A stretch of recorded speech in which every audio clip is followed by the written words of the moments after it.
సభ్యులు secretary ministry of rural development Rohit Kansal garu, అదే సమయంలో జాయింట్ సెక్రటరీ మిస్సెస్ రోహిణి గారు, మన రాష్ట్ర సెక్రటరీ దండే గారు, ఈరోజు మేము కోడూరుకు వచ్చినప్పుడు మాకు అఖండ స్వాగతం పలికిన ఎన్డీఏ కార్యకర్తలకు, నాయకులకు,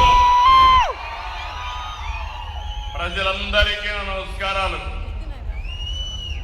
ఈరోజు ఒక పవిత్రమైన కార్యక్రమం, దానికి నాంది నిన్నటి వరకు మీరు చూస్తే మంగంపేట బరైటీసి వరకే పరిమితం.